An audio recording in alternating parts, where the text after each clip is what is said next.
There are three models of change that we're going to talk through here briefly. And the reason we're going to do these three different models is because they really align very well. Some of them are more detailed than others, but they all fit together. And then we'll be talking about motivation, and really about motivation for creative folks who need autonomy, mastery, and purpose. That's what we're going to do. So stages of change. This actually was created around the idea of tobacco cessation, and I will share that the efficacy of this approach is not exactly certain, but it is a good framework to start with. And so in this, we have a pre-contemplation stage. And what that is they're just not open to change, period. It doesn't matter. You could do anything you want. It's still not going to help them understand that they need to make change. Second state is contemplation. They're open. They're not ready to do anything yet, and they're not even getting ready. But at least if you talk to somebody about the change, they'll think about it. So in this case, a pre-contemplation would be, we've done things the same way all the time, and we're just not going to change. A contemplation would be, I'm not really sure that a change is necessary, but it might be okay.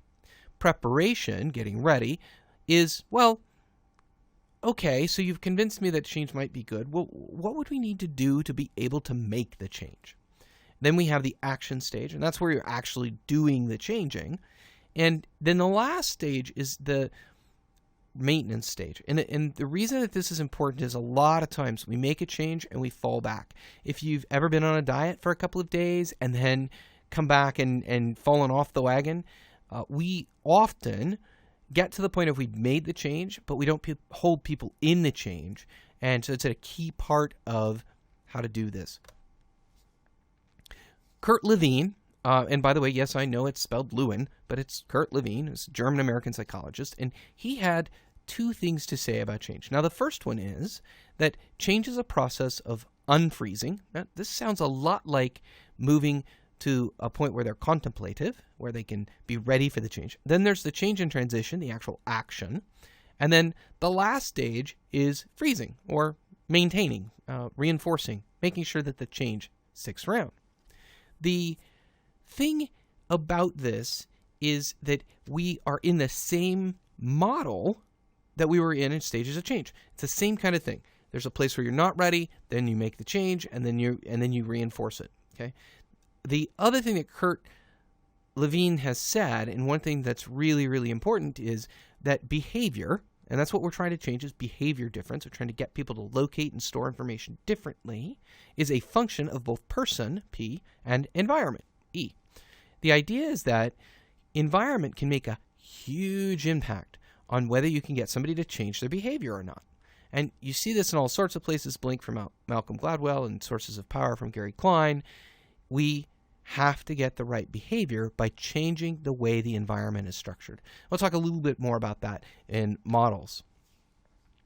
So John Kotter, who is a professor emeritus was at Harvard Business School, came up with an 8-step model for making changes. Now, he is very well regarded in terms of he's very prolific in his things. He's a very sought after speaker.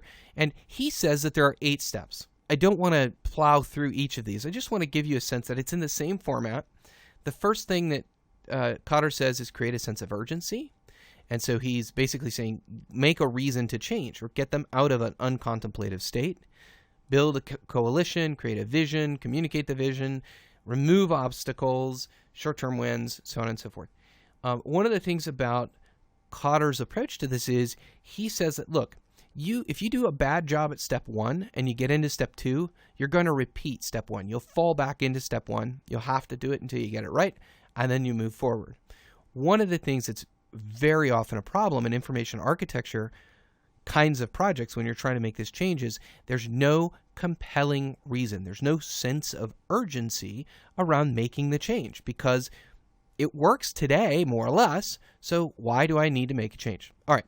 This is some frameworks for change. Think about just different ways that you can approach the organization to drive some change. But let's take a step back and look at how do we motivate people individually.